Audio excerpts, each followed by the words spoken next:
Hello everyone, welcome to my channel the motivational journey. दोस्तों, आज की इस वीडियो में हम गौतम बुद्ध की एक कहानी के बारे में जानेंगे जिसका नाम है क्या कर्म आपके जीवन को प्रभावित करते हैं। तो चलिए शुरू करते हैं। एक बार की बात है, भगवान बुद्ध अपने 2 शिष्यों के साथ यात्रा पर निकले। सुबह से चलते चलते वह दोपहर तक काफ़ी थक गए। तब उन्होंने थोड़ा आराम करने के बारे में सोचा। पास ही में उन्हें एक पेड़ दिखाई दिया। बुद्ध ने अपने दोनों शिष्यों से कहा, चलो यहाँ थोड़ी देर बैठकर अपनी थकान दूर कर लें। वह तीनों पेड़ के नीचे बैठ गए।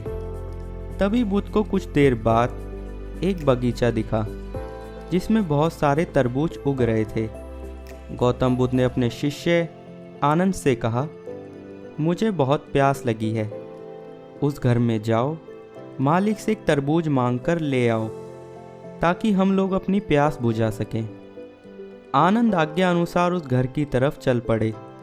घर के करीब पहुंचने के बाद आनंद ने देखा एक युवती बगीचे में पानी दे रही है।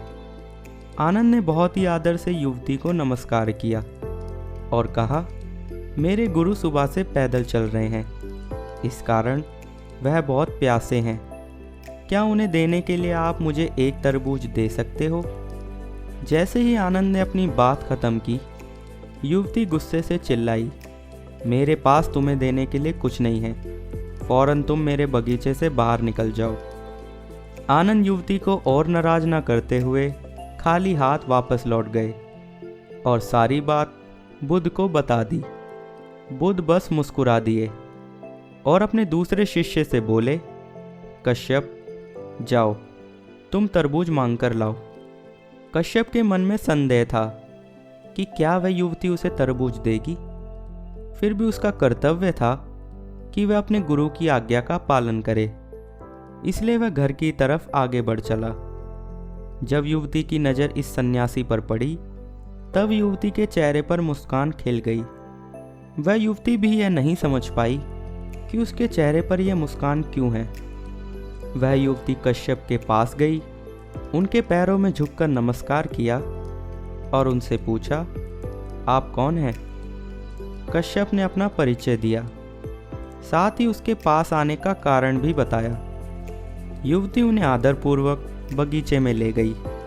फिर बगीचे से बड़ी सावधानी पूर्वक चुनकर एक तरबूज तोड़ लाई और उनसे बोली, आदरणीय संत, यह इस बगीचे का सबसे अच्छा तरबूज है, कृपया इस भेंट को स्वीकार करें।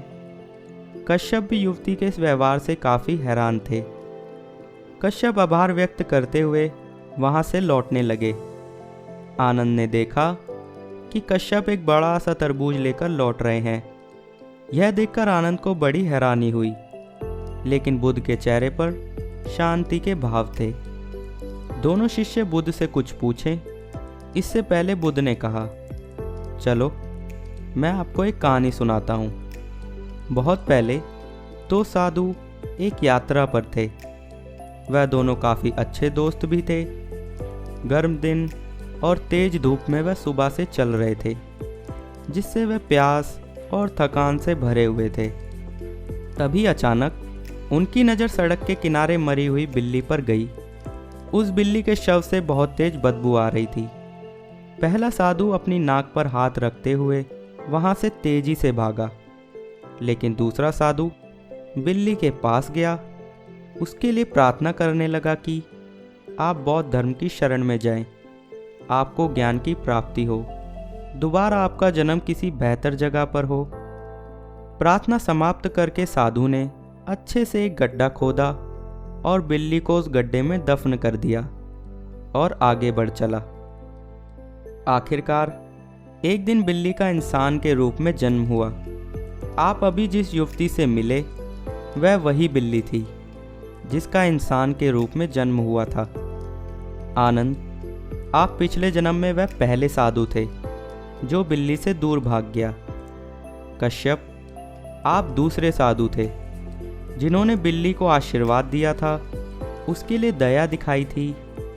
इसलिए जब आज युवती ने कश्यप को देखा तो उसे अपने आप खुशी महसूस हुई। जबकि आनंद ने बिल्ली के प्रति घृणा दिखाई थी, इसलिए आनंद को देखते ही उसे गुस्सा आ गया। कश्यप को वह बिना मांगे तरबूज भेंट करना चाहती थी और आनंद के अनुरोध के बाद भी उसे इनकार करना चाहती थी। इस कहानी को सुनने के बाद दोनों शिष्यों ने जाना कि हमें सभी प्राणियों के लिए मन में दया भाव रखना चाहिए, सबको एक तरह का सम्मान देना चाहिए, क्योंकि हम दूसरों के लिए जो दया और प्यार दिखाते हैं या जो नफरत और क्रूरता दिखाते हैं वह लौटकर एक ना एक दिन हमारे पास आता है। दोनों शिष्यों को इस कहानी को सुनने के बाद महान सीख प्राप्त हुई। इसके बाद वह बुद्ध के साथ यात्रा पर आगे बढ़ चले। दोस्तों, इस कहानी से हमें सीखने को मिलता है कि हमारे कर्म एक ना एक दिन लौटकर हमारे पास आ ही जाते हैं, चाहे वह अच्छे हों या बुरे।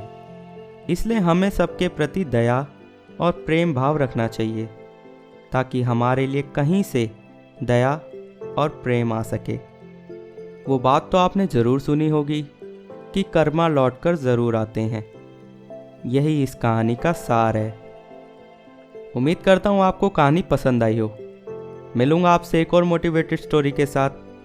तब तक के लिए be positive, be motivated and stay safe. Good bye.